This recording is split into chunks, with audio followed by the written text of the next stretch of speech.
Então, o Salmo 22, quem não viu, não esteve na semana passada, né? O estudo foi do Salmo 69, é um salmo messiânico. Os salmos messiânicos são salmos que apontam para o Messias, com 1000 anos de antecedência, lá no Antigo Testamento, mas são inspirados por Deus e já apontam para o Messias, né? Já apontam para Jesus.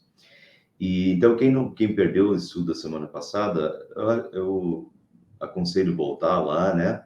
E ver, tá lá gravado no YouTube. Até o Salmo 69, que nós estudamos semana passada, a gente já viu, é um salmo de Davi, escrito 1000 anos antes de Cristo, assim como esse, o Salmo 22 também é um salmo de Davi, escrito 1000 anos antes de Cristo. Pessoal, é simplesmente fantástico, é simplesmente fabuloso, é divino esses salmos. A gente viu no Salmo 69 como o Salmo 69 já antecipa, com 1000 anos de antecedência, inspirado pelo Espírito Santo, já antecipa o sofrimento de Cristo, como as coisas batem, né? Como as coisas, o que o Salmo 69 fala, como isso se cumpre no Novo Testamento, inclusive com as mesmas palavras, com as mesmas situações. Então, realmente está predito, uma profecia, 1000 anos de antecedência. Deus já diz o que vai acontecer lá na Semana Santa com Jesus, e a situação da alma de Jesus, né, do Espírito de Jesus, da angústia de Jesus na sexta, não só na Sexta-feira Santa, a partir da Quinta-feira Santa, algumas coisas que acontecem, que antecedem, como a traição de Jesus, tudo isso aparece no Salmo 69. E o Salmo 69, como eu falei na semana passada, o Salmo 69 é um dos textos mais citados no Novo Testamento. E eu mostrei isso para vocês, né? Como o que o Salmo 69 diz aparece no Novo Testamento, né? E confirma. E o próprio Jesus diz que está se cumprindo em mim. Quer dizer, o Salmo, como estava escrito nos Salmos, né? E para que se cumprisse o que estava escrito, e daí Jesus fala exatamente as palavras do Salmo 69. Portanto, Jesus aplica, né, e diz, olha, como estava escrito, né, e para que se cumprisse o que estava escrito, e daí Jesus repete as palavras do Salmo 69. E a mesma coisa acontece com o Salmo 22, e é fantástico. Se alguém tem dúvida ainda de que a Bíblia é inspirada por Deus, tem que ler o Salmo 22, tem que ler o Salmo 69, e ao ler o Salmo 22 e ao ler o Salmo 69, só não acredita se realmente não quiser acreditar na inspiração divina, porque não tem outra hipótese, né? Senão a inspiração divina. Não é Davi escrevendo, é Davi inspirado pelo Espírito Santo escrevendo. Fala da vida de Davi, mas também fala de Jesus. E, na verdade, fala muito mais de Jesus do que de Davi em si, né? Então, primeiro é um salmo de Davi. A gente sempre tem todos os escritos do Antigo Testamento, eles têm uma aplicação do seu tempo e eles têm uma aplicação futura, né? As profecias, elas têm uma aplicação para o tempo presente, para aquele povo naquela época, e também tem uma aplicação futura. E assim esse salmo de Davi. O salmo de Davi, ele tem uma aplicação para o seu tempo, para a vida de Davi, mas ele também tem, e daí pela inspiração do Espírito Santo, uma aplicação futura. Também, assim como o Salmo 69, é um salmo que expressa grande angústia e aflição. Aqui eu não estou colocando tudo que eu coloquei na semana passada, mas quem participou da semana passada vai lembrar, e eu vou fazer um rápido aqui, uma rápida lembrança, né? O Davi passou uma boa parte do tempo da sua vida fugindo, se escondendo em cavernas, né? Então, boa parte da vida de Davi passou se escondendo do rei Saul, que queria matá-lo, e outra parte da vida de Davi ele passou fugindo do próprio filho, né, de Absalão, que queria matá-lo também. Então, esses períodos de Davi foram períodos de muita angústia, e Davi expressa a sua angústia. Muitos acham que Davi estava em depressão, é bem possível pelo que ele fala e do modo como ele fala, mas esses salmos, e tem vários salmos que Davi expressa, e Davi abre o seu coração e coloca diante de Deus toda a sua angústia, o que ele está sentindo na alma. Ele imagine ficar meses e anos, na verdade, escondido em em cavernas, é uma situação de uma vida em caverna, escondido, com medo frequente, sendo perseguido frequentemente, tendo que mudar de lugares por causa da perseguição, né? Os inimigos que o cercam, o que falam dele, né? As difamações, e tudo isso fere, machuca, angustia Davi, e Davi se abre com Deus. Então vamos ver primeiro as palavras de Davi dentro da vida de Davi, dessa vida de grande angústia, de aflição, e nesses tempos que ele está fugindo, se escondendo, né? Como ele se sente? Davi diz: meu Deus, por que me abandonaste? Por que estás tão longe de salvar-me, tão longe dos meus gritos de angústia? Então, vamos lá colocar isso dentro da vida de Davi. As coisas não se resolveram de uma hora para outra, assim como, convenhamos, pessoal, nem sempre se resolve na nossa vida. Uma doença que às vezes vem, um câncer, não é uma coisa que se resolve de uma hora para outra, né? É uma coisa que às vezes fica anos ali de combate, de luta, de angústia, de aflição. E assim Davi provavelmente ficou anos tendo que se esconder em cavernas, sendo perseguido, sendo difamado, né, com risco de vida frequente. E então Davi está se expressando com Deus e está se sentindo abandonado. Meu Deus, por que me abandonaste? Por que estás longe de salvar-me? Tão longe dos meus gritos de angústia? E ele continua: meu Deus, eu clamo de dia, mas não responde, de noite não recebo alívio. Então, essa oração contínua, bem própria de quem está passando por aflição, basta lembrar, não precisamos ir longe, basta lembrar da gente mesmo, dos momentos que a gente está aflito, dos momentos que a gente está em aflição, no momento que a gente está em doença, a gente vive pensando nisso. A gente ora de manhã, a gente ora de tarde, a gente ora de noite, e a gente ora 20, 30 vezes por dia por isso, né? A Deus. E é assim que Davi está se sentindo. Meu Deus, eu clamo de dia, mas não responde, de noite não recebo alívio, né? Ele está se sentindo abandonado, tal. Versículo 19 diz: tu, porém, Senhor, não fiques distante, a força minha vem logo em meu socorro, né? É um clamor de uma pessoa angustiada: não fiques distante, vem logo em meu socorro, me ajude, Senhor, né? Então, mas por mais que Davi se expresse dessa forma, e aqui a gente tem que ver Davi abrindo o coração. E, pessoal, dependendo do nível de angústia que cada um de nós já passou, vai entender perfeitamente essas palavras de Davi. Por mais que a gente tenha uma fé muito forte, uma fé ativa, mas quando a gente está numa situação desesperadora, e muito prolongada, a gente se sente assim, às vezes a gente se sente abandonado, e muitos cristãos, de fato, se sentem abandonados, né, porque já queriam ter sido atendidos por Deus, e se sentem abandonados por Deus. Mas, ao mesmo tempo, tanto nós quanto Davi, daí vejam isso na vida de Davi, ao mesmo tempo que a gente se sente meio abandonado, aflito: Senhor, onde você está? Por que você não me socorreu ainda? Ao mesmo tempo, vejam o que Davi fala, e mesmo em meio à grande angústia, nota-se a fé e a esperança em Deus de Davi. E a nossa também. Em ti os nossos antepassados puseram a sua confiança, confiaram e os livraste. Versículo 4. Versículo 23 e 24, louve-no vocês que temem o Senhor, pois não menosprezou, nem repudiou o sofrimento do aflito, não escondeu dele o rosto, mas ouviu o seu grito de socorro. Então, ao mesmo tempo que Davi se sente abandonado, né, pelo tanto de tempo em que Deus ainda não o respondeu, e ele continua nessa situação, assim como nós, às vezes, também podemos o sentir, as pessoas que passam por momentos de angústia se sentem, mas, ao mesmo tempo, lá no fundo está a fé, e essa fé se expressa, e sabe que em Deus está o refúgio, a fortaleza, o socorro bem presente nas tribulações.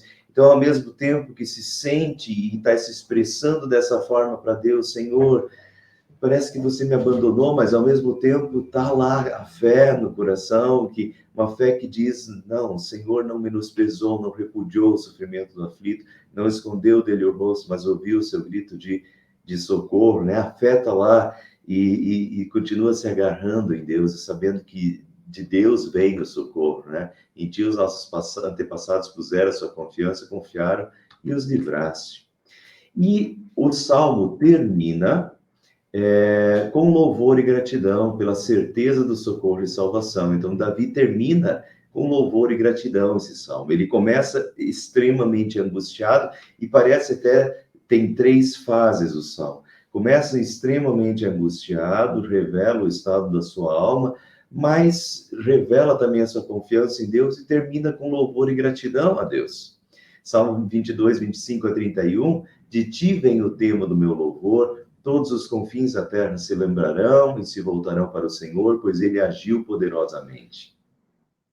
Então, o Salmo 22, da perspectiva humana, da perspectiva da vida, da perspectiva dos que sofrem, né, é o eco da alma, de todos aqueles que estão sendo perseguidos, como Davi estava sendo perseguido, e nós, muitas vezes, somos perseguidos, né, perseguidos por outras pessoas, às vezes, né, pessoas que querem o nosso mal, e todos nós provavelmente já passamos por isso, um momento ou outro, de estarmos sendo perseguidos por pessoas ao nosso redor. É o eco da alma dos que estão sendo zombados, ridicularizados. Davi foi ridicularizado, né, zombado.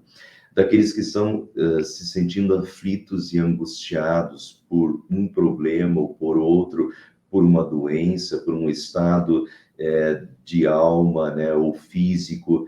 Então, o Salmo 22 é o eco da alma dos aflitos, dos angustiados, os que estão se sentindo abandonados por Deus, né, ou abandonados pela família, abandonados pela sociedade, e até abandonados por Deus por causa da sua aflição.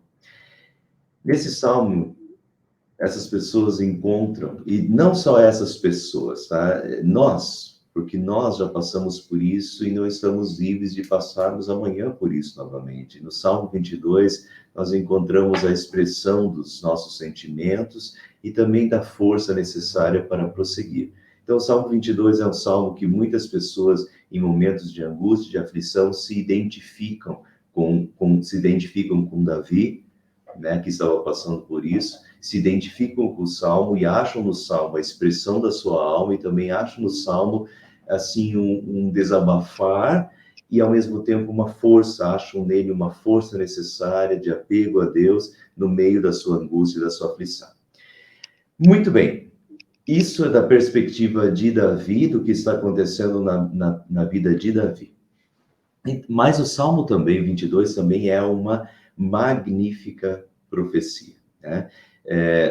Deus usa essa situação da vida de Davi, da angústia de Davi, do que está acontecendo na vida de Davi. Deus usa Davi nesse momento como um instrumento nas suas mãos para profetizar a angústia do Rei dos Reis, né? A angústia do Rei Davi, Deus está usando agora para profetizar a angústia do Rei dos Reis, o Senhor dos Senhores, e a angústia de Cristo na Semana Santa, a angústia de Cristo nos momentos que antecedem a sua prisão, no jardim do Getsêmani e antes, e a angústia de Cristo ao se ver zombado, ridicularizado, perseguido, humilhado na cruz, tá?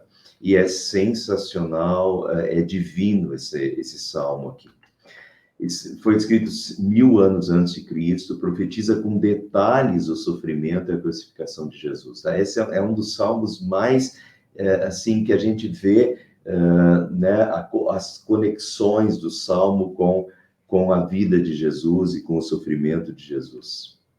Ele é chamado por muitos de o quinto evangelho, porque os evangelhos, o objetivo dos evangelhos é narrar a vida de Jesus, né? E então o Salmo 22 é chamado de o quinto evangelho, porque ele também fala da vida de Jesus. Vejam, no Antigo Testamento, 1000 anos antes de Cristo, mas inspirado pelo Espírito Santo, parece que Davi está... Parece não, Davi, ele não sabe disso, mas o Espírito Santo está né, colocando isso na boca dele. Davi está falando do sentimento de Jesus e do que está acontecendo com Jesus nos últimos dias de Jesus ali. Então, Os evangelhos falam da vida de Jesus, e o Salmo 22 fala da vida de Jesus também, brilhantemente, magnificamente, 1000 anos antes de Cristo, né? O Espírito Santo está revelando isso. E é uma ótima reflexão para a Quaresma, que é o período que a gente está vivendo. Então vamos lá, vamos estudar um pouquinho mais. Vejam, Salmo 22, 1 começa: meu Deus, por que me abandonaste? E é exatamente o que Jesus fala. Mateus 27, 46, por volta das 3 horas da tarde, Jesus bradou em alta voz: Eloi, Eloi, lama sabachthani. Quer dizer, significa: meu Deus, por que me abandonaste? Então veja como é simplesmente literal. Com 1000 anos de antecedência, e aí é divino, é a inspiração do Espírito Santo, não tem outra explicação. Deus, com 1000 anos de antecedência, Deus já está profetizando o que vai acontecer com Jesus na cruz, as palavras exatas de Jesus na cruz: meu Deus, por que me abandonaste? É exatamente isso. E agora, pessoal, isso aqui é o versículo 1, então a gente tem que ler todo, na perspectiva da inspiração do Espírito Santo. Todo o Salmo fala do sofrimento e da angústia de Cristo naqueles últimos momentos, tá? A começar pelo primeiro, nós já temos aí a deixa: meu Deus, por que me abandonaste? São as palavras de Cristo na cruz, é o que Cristo está sentindo na cruz. Então vamos continuar. Salmo 22, 6 diz: mas eu sou verme, não homem, motivo de zombaria e objeto de desprezo do povo. Eu sou verme, me tratam como um verme, quer dizer, né, alguém que não tem valor algum, como um verme, e não homem. Motivo de zombaria e objeto de desprezo do povo. Agora vejam, em Mateus 27, 27 e 31, os soldados o levaram, puseram nele um manto vermelho, fizeram uma coroa de espinhos e colocaram nele, puseram uma vara em sua mão direita e, ajoelhando-se diante dele, zombavam. Então vejo aqui, motivo de zombaria, né? Eu sou tratado como um verme, né? Sem respeito nenhum, como alguém que não se tem estima alguma, como um verme. Então, veja o desprezo dos soldados, né? Puseram nele um manto vermelho. Jesus não é nada para aqueles soldados. Jesus é um verme para aqueles soldados. Fizeram uma coroa de espinhas, colocaram na cabeça dele, puseram uma vara em sua mão direita, se ajoelhando-se, diziam, zombavam: salve, rei dos judeus, cuspiram nele. E tirando-lhe a vara, batiam-lhe com ela na cabeça. Depois de terem zombado dele, tiraram-lhe o manto e o levaram para fora a fim de crucificado. Você vê o completo: eu sou um verme, não um homem. É assim que Jesus se sente. Jesus não tem, né?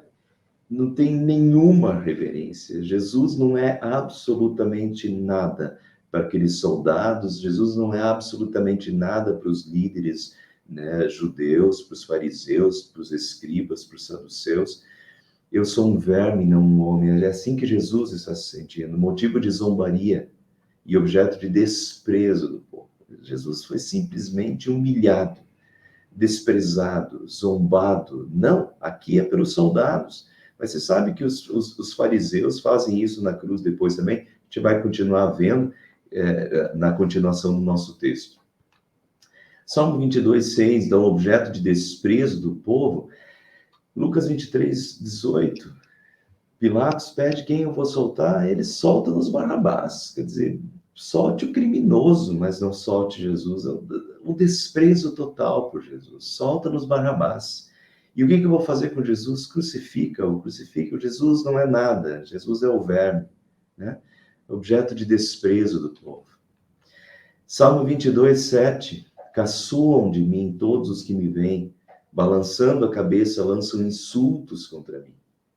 E aqui a gente vê Mateus 27, 39, os que passavam pela cruz lançavam insultos, balançando a cabeça. Vejam como o cumprimento é literal, né? Literal. Caçoam de mim todos os que me veem, balançando a cabeça, lançam insultos contra mim. E Mateus é exatamente o que acontece com Jesus na cruz, que os que passavam pela cruz lançavam insultos, balançando a cabeça. É absolutamente literal, é divino, com 1000 anos de antecedência. O Espírito Santo está profetizando o que vai acontecer com Jesus na cruz.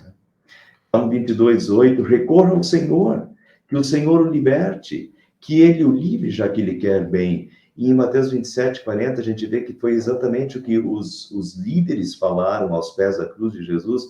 Ué, que Deus o salve agora, né? Que o Senhor o liberte. Que Deus o salve agora. Que o livre, já que ele quer bem, pois disse, sou filho de Deus, né? Ué, se você diz que você é o filho de Deus, e se Deus lhe quer tão bem, então, que Deus o salve agora, que desça da cruz se você é o filho de Deus. Então, vejam, é exatamente, de novo, o que está profetizado no Salmo 22:8, é exatamente o que acontece com o desprezo dos fariseus, com o menosprezo, com o deboche, com a zombaria dos fariseus aos pés da cruz, dizendo que Deus o salve agora, você não é o filho de Deus, é exatamente o cumprimento. Salmo 22:11, não fiques distante de mim, pois a angústia está perto e não há ninguém que me socorra. Isso é um clamor a Deus, né? E a gente aqui tem o estado de alma de Jesus, né? Não fiques distante de mim, pois a angústia está perto e não há ninguém que me socorra. O meu coração se tornou como cera e derreteu-se no meu íntimo. E ali a gente vê bem o que está acontecendo com Jesus no jardim do Getsemane, né? Mateus 26:38, a minha alma está profundamente triste. Então vejam, não fiques diante de mim, pois a angústia está perto. Minha alma está profundamente triste, numa tristeza mortal. Meu Pai, se for possível, afasta de mim esse cálice. Contudo, não seja como eu quero, mas sim como tu queres. Eu vejo um estado de alma de Jesus. O estado de alma não é minha alma está profundamente triste, numa tristeza mortal. E a gente vê o estado de alma, o estado de espírito, né? O emocional de Jesus. Minha alma está profundamente triste, numa tristeza mortal. E aqui no Salmo, que a gente sabe agora que o Salmo é uma profecia sobre o estado de alma de Jesus, o Salmo ainda aprofunda mais e faz a gente ver o estado de alma de Jesus, né, de espírito. O meu coração se tornou como cera, derreteu-se no meu íntimo. É assim que Jesus está se sentindo, né? Acabado por dentro. Minha alma está profundamente triste. Esse clamor a Deus, não fiques distante de mim, pois a angústia está perto. Como Jesus está se sentindo, a angústia está perto, não há ninguém que me socorra. Meu Deus, por que me abandonaste? A minha alma está profundamente triste. Meu Pai, se possível, afasta de mim. A gente tem que fazer a triangulação. O Salmo 22, chamado de o quinto evangelho, nos ajuda a enxergar o estado de espírito de Jesus naqueles últimos momentos. Nós temos um pouco disso no jardim do Getsemane, com pouco que a gente sabe, com pouco que os discípulos descrevem do estado de espírito, mas o Salmo 22 nos ajuda a entender o estado de espírito, como Jesus está falando. Inclusive muitos acham que, e eu concordo com eles, muitos acham que o Salmo 69 e o Salmo 22 fazem parte da oração do Jardim de Getsemane, tá? Do que Jesus fala com o Pai, porque a gente tem no Jardim de Getsemane Jesus 3 vezes se afastando dos discípulos, 3 vezes, diz a Bíblia, que 3 vezes Jesus foi orar. Pode imaginar, pessoal, que Jesus não orou simplesmente, Pai, afasta de mim esse cálice. Jesus ficou um tempo orando, voltou, foi de novo, ficou outro tempo orando, voltou, foi de novo, ficou outro tempo orando. Então, nós temos 3 momentos de oração. Então, Jesus não falou só isso, Jesus falou muito mais com o Pai. E o que Jesus fala? Jesus fala, e por isso acham, como o Salmo 69 e o Salmo 22 é claramente uma profecia do Antigo Testamento sobre o estado de angústia, provavelmente essas foram as palavras de Jesus na cruz. É assim que Jesus se abre como Pai, é isso que Jesus diz: não fiques distante de mim, pois a angústia está perto, não há ninguém que me socorra. Jesus sabe que está... Olha, a minha alma está profunda numa tristeza mortal. Jesus sabe, quando Jesus vai para o jardim de Getsemane, ele já sabe o que vai acontecer. Antes de ir para o jardim de Getsemane, ele já celebrou a Santa Ceia e disse: isto é o meu corpo, isto é o meu sangue que é dado por vós. Jesus sabe absolutamente o que vai acontecer. Então ele chega no jardim de Getsemane, meu coração se tornou como cera, derreteu-se no meu íntimo, a minha alma está profundamente triste, numa tristeza mortal. Meu Pai, se possível, afasta de mim esse cálice, não fiques distante de mim, pois a angústia está perto, não há ninguém que me socorra. As duas, a gente tem que somar o Salmo 22 ao que a gente sabe de Mateus 26 e do jardim de Getsemane. É uma coisa completa a outra. Em Lucas 22, 44, a gente tem mais uma parte, estando angustiado, ele orou ainda mais intensamente, né? O seu suor era como gotas de sangue. Eu vou repetir, desculpa aí os que já ouviram isso 2 vezes, né? Mas eu vou repetir para os que estão olhando, participando pela primeira vez do nosso estudo hoje. A gente tem 17 pessoas aqui agora, e talvez muitos não participaram do estudo passado. Aconselho verem aí do Salmo 69, que foi da semana passada, está lá gravado no YouTube, no Facebook. Mas para os que não viram ainda, né? Esse fenômeno descrito por Lucas é um médico, né? Lucas é médico, então justamente isso só está descrito por Lucas, e justamente esse fenômeno chama a atenção do médico. Esse fenômeno de suar gotas de sangue se chama hematidrose. A hematidrose ela é uma coisa psicossomática. Essa questão de suar gotas de sangue, ela realmente acontece. Isso tem casos descritos na medicina, mas são raros, e esses casos de suar gotas de sangue só acontecem quando o psicológico da pessoa está tão abalado, né? Tão abalado, a pessoa está num grau de angústia, de desespero emocional tão grande, que acontece esse fenômeno psicossomático de que, né, os microvasos sanguíneos se arrebentam e a pessoa começa a transpirar gotas de sangue. Então, é justamente o que Lucas descreve, isso chama a atenção do médico, e por isso o médico descreve. E isso só demonstra, de fato, essa condição de Jesus. Meu coração se tornou como cera, derreteu-se no meu último. Como Jesus está se sentindo emocionalmente, psicologicamente, naquele momento em que ele começa, psicossomático, ele começa a suar gotas de sangue. Vocês veem o nível de angústia, o nível, né, do emocional de Jesus. Um absoluto esgotamento emocional, e uma angústia tão grande que se somatiza, né, que vai para o corpo e rompe os vasos sanguíneos, ele começa a transpirar gotas de sangue. Então, a gente, na Quaresma, a gente sempre tem esse momento de reflexão, de ver o que Jesus, o padecimento de Jesus, o sofrimento de Jesus em nosso lugar, por nós, e tudo isso foi pelos nossos pecados, né? Salmo 22:15, a minha língua gruda no céu da boca. É exatamente o que acontece na crucificação, em que Jesus diz, tenho sede, né?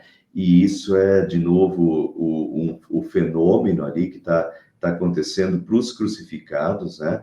A crucificação é algo horrendo, porque a pessoa geralmente acaba morrendo sufocada, né? Ela tem que fazer uma força sempre para conseguir puxar fôlego, e o corpo não aguenta, porque ela está, né, o corpo vai para frente, e ela, para respirar, ela tem que se jogar para trás, e tem que fazer isso continuamente para buscar fôlego, né? E o grau de desidratação vai aumentando. Então, o que acontece é que a minha língua gruda no céu da boca, eu tenho sede de Jesus, é totalmente científico, né? O que acontece na crucificação. Salmo 22:16, perfuraram minhas mãos e meus pés. E aí, pessoal, isso não bate, assim, a gente sabe muito da vida de Davi, tanto por Samuel, né, pela descrição. Já Davi foi um rei, então a gente sabe muito da vida de Davi, mas não tem nenhum momento da vida de Davi que isso acontece com Davi, né, de perfurar minhas mãos e meus pés. Aí a gente tem que ver que isso aqui é a profecia total e absoluta, E tudo isso aqui está se cumprindo com Jesus na cruz e está sendo escrito, na verdade, na perspectiva de Jesus, muito mais a perspectiva de Jesus, o sofrimento de Jesus, do que do próprio Davi. E tem coisas que nem aconteceram com Davi, mas vão acontecer com Jesus. E é exatamente Lucas 23:33, o crucificaram, né? Perfuraram minhas mãos e os meus pés. Por isso que eu falo assim, quem não quer, quem não acredita, quem não acredita na inspiração da Bíblia, não é porque não quer acreditar, porque o salmo, esse salmo claramente, indubitavelmente escrito no Antigo Testamento, 1000 anos antes de Cristo. O hebraico é um hebraico antigo, de 1000 anos antes de Cristo, e se cumpre perfeitamente em Jesus. Então, isso é profecia, isso é inspiração bíblica. Davi não está escrevendo uma coisa que ele sabe, mas Davi está escrevendo, inspirado pelo Espírito Santo, uma coisa que vai se cumprir 1000 anos depois.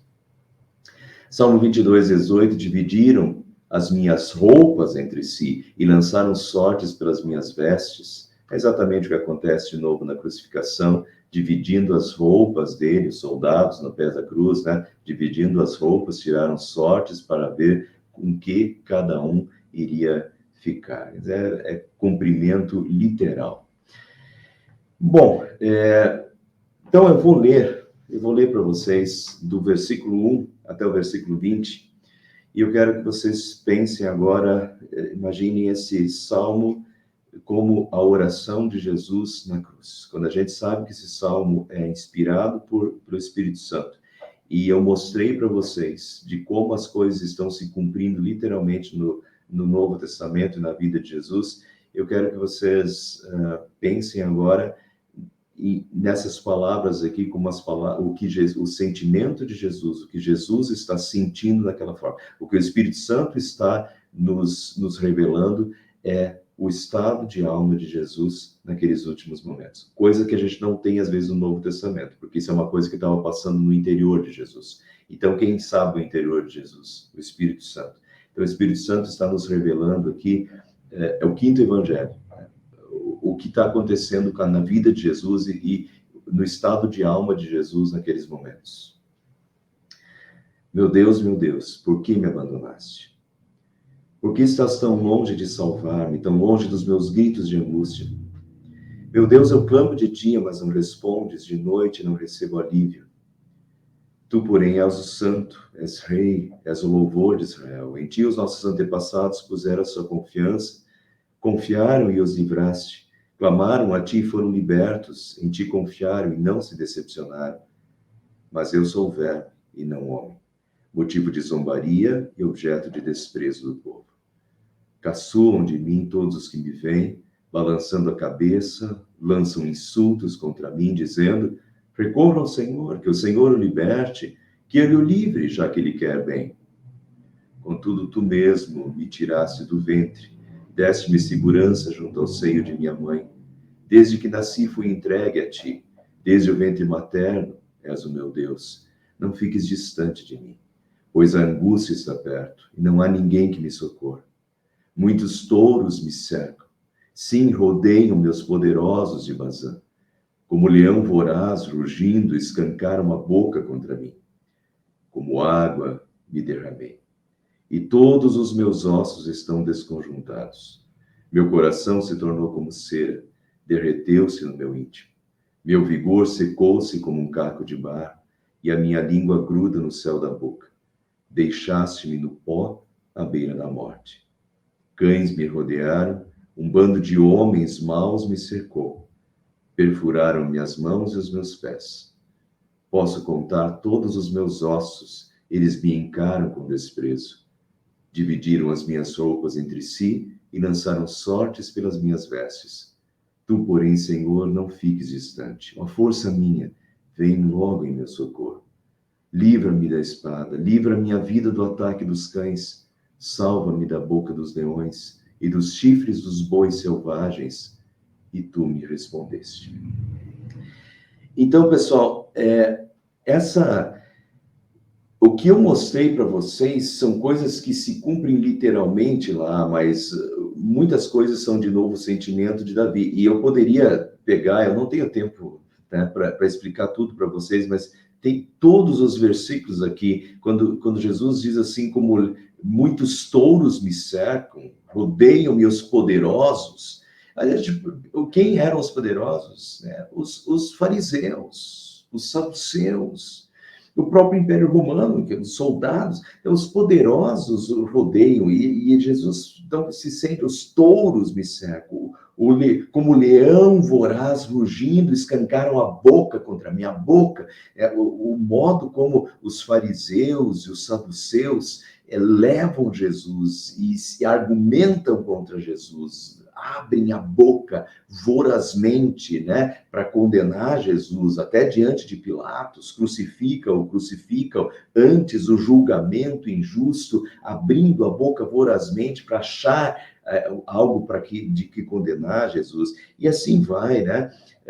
Eu posso contar todos os meus ossos, o estado físico de Jesus, né? Que ele já provavelmente já desidratado, a questão dos ossos quebrados, os ossos deslocados, provavelmente tem a ver com a crucificação, quando Jesus já, esses movimentos, né, vão deslocando os ossos. Mas, enfim, eu não tenho tempo para explicar tudo para vocês, mas é simplesmente fabuloso, é uma descrição que a gente nem tem no Novo Testamento. E é isso que eu quero mostrar para vocês. O que nós temos no Salmo 22 é um adicional ao que nós temos no Novo Testamento. O que nós temos no Novo Testamento é os discípulos relatando o que eles viram. O Salmo 22 não é só o que se vê. O Salmo 22 é o estado da alma, o estado do Espírito, é o estado de Jesus, é o que o Espírito Santo está dizendo, é como está, né, a angústia de Jesus. Então, o Salmo 22 não está descrito no Novo Testamento, é um adicional ao Antigo Testamento. É a gente poder enxergar a alma de Jesus, a angústia de Jesus, naqueles últimos momentos do sofrimento de Jesus, né? Psicológico naqueles últimos momentos também. Mas o Salmo termina, então, com alegria, e o Salmo, dos versículos 22 a 31, termina com a exaltação de Jesus. Depois do está consumado, né? Depois da crucificação, do está consumado, quer dizer, está consumado, a obra da salvação está realizada, está feita, os pecados estão pagos e tudo está terminado. Perfeitamente terminado. E o Salmo termina com uma exaltação, o Salmo termina com um louvor e gratidão pela salvação, na perspectiva do estar consumado, né? Primeiro a gente vê a angústia de Jesus, o jardim do Getsemane, na crucificação, como Jesus se sente até a morte, mas depois do final do Salmo, termina com louvor e gratidão. Então, Hebreus 2:9 diz: vemos, todavia, aquele que por um pouco foi feito menor do que os anjos, Jesus, coroado de honra e de glória por ter sofrido a morte, né? Coroado de honra e de glória por ter sofrido a morte. Vemos agora o pós-morte. Salmo 22 diz: proclamarei o teu nome aos meus irmãos, na assembleia te louvarei. E vejam como Hebreus 2:12. Por isso Jesus não se envergonha de chamá-los irmãos, e ele diz: proclamarei o teu nome, meus irmãos, na assembleia te louvarei. Está vendo que Jesus, o que Jesus está fazendo aqui? Jesus está repetindo as palavras de quem? As palavras do Salmo 22. Por isso, Jesus não se envergonha de chamar os irmãos e diz: proclamarei o teu nome, meus irmãos, na assembleia te louvarei. Quer dizer, Jesus está confirmando que o Salmo 22 falava a respeito dele. Jesus cita as palavras do Salmo 22, né, como falando a respeito dele. Salmo 22:27, todos os confins da terra se lembrarão e se voltarão para o Senhor, e todas as famílias das nações se prostrarão diante dele, pois o Senhor é o reino e ele governa as nações. Todas as famílias das nações se prostrarão diante dele. Romanos 14:9-11, por esta razão, Cristo morreu e voltou a viver para ser Senhor de vivos e de mortos. Vejam, morreu, a angústia de Jesus, morreu e voltou a viver, ressurreição, exaltação, para ser Senhor de vivos e de mortos, e diante de mim todo joelho se dobrará, todas as famílias da terra se prostrarão diante dele, diante de mim todo joelho se dobrará e toda língua confessará que eu sou Deus. Salmo 22, 31. A um povo que ainda não nasceu, proclamarão seus feitos de justiça, pois ele agiu poderosamente. Ó, pessoal, aqui estamos nós. A um povo, Salmo 22, 1000 anos antes de Cristo. A um povo que ainda não nasceu, proclamarão seus feitos de justiça. E nós conhecemos os feitos de justiça de Jesus, os feitos de justiça de Deus, os feitos de justiça de Deus.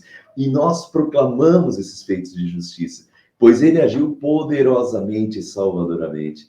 E isso daqui tem a ver com um povo que ainda não nasceu, proclamarão seus feitos de justiça. E a gente continua proclamando, né? A um povo que ainda não nasceu, quer dizer, aos nossos filhos, às nossas crianças, nós continuamos proclamando os feitos de justiça de Deus e anunciando. Isso tem a ver com a missão, ide por todo mundo, pregai o evangelho a todas as nações. E qual é o evangelho? Qual é a boa notícia? A boa notícia são os feitos de justiça que Jesus Cristo veio ao mundo, que Jesus Cristo padeceu e sofreu horrendamente na cruz pelos nossos pecados, sofreu o nosso castigo na cruz, o castigo que nos traz a paz, estava sobre ele. Pelas suas pisaduras nós fomos sarados, diz Isaías. E nós continuamos proclamando esses feitos de justiça, que ele agiu poderosamente, salvadoramente, e que graças a Jesus Cristo há salvação para mim, para você, né? Para todos os que nele creem. Então o Salmo termina de uma forma vibrante. A melodia do Salmo diz para o mestre de música, de acordo com a melodia, a corça da manhã. Então a melodia escolhida é a corça da manhã. E imagina a corça, né? Isso aqui é uma corça. Corça de manhã, como os animais estão alegres, saltitando, né? O dia começou e eles saltam de alegria e dão pinotes de alegria. Eu lembrei até Malaquias, porque Malaquias diz que eles saltarão como bezerros. Vou ler para vocês aqui. E vocês sairão e saltarão como bezerros soltos do curral, né? Vocês sairão e saltarão como bezerros soltos do curral. E é isso, pessoal, quando a gente entende o que Jesus Cristo fez por nós na cruz, o tamanho do seu sofrimento, né, do seu padecimento na cruz por nós, por amor a nós, para nos trazer salvação. E graças a ele nós temos salvação eterna, nós temos perdão de todos os nossos pecados e salvação, e temos vida eterna. Então a gente tem vontade de sair cantando, louvando, agradecendo, pulando de alegria, porque nós temos a salvação em Cristo, né? Por graça, por bondade, e nós somos salvos em Cristo Jesus. Então, termina com alegria, termina com gratidão. A Quaresma é um período, e a Semana Santa, a Sexta-feira Santa, é de reflexão, e a gente lembra do sofrimento, da morte de Jesus, mas a gente lembra com uma profunda gratidão, com louvor, né? Com agradecimento a Jesus por tudo que ele fez por nós. E daí termina assim o Salmo. Louvem-no, vocês que temem o Senhor. Glorifiquem-no todos vocês. De ti, Senhor, vem o tema do meu louvor. Qual é a nossa alegria? Qual é o nosso louvor? Louvem-no, vocês que temem o Senhor. Glorifiquem-no, todos vocês, porque de ti, Senhor, vem o tema. De ti vem o tema do meu louvor. Jesus é a causa da nossa alegria, da nossa felicidade, da nossa paz, do nosso perdão, da nossa salvação. É tudo para nós. Louvem-no, vocês que o temem. Glorifiquem-no, todos vocês, porque, Senhor, de ti vem o tema do meu louvor, da minha alegria, né? Da minha paz espiritual. Amém.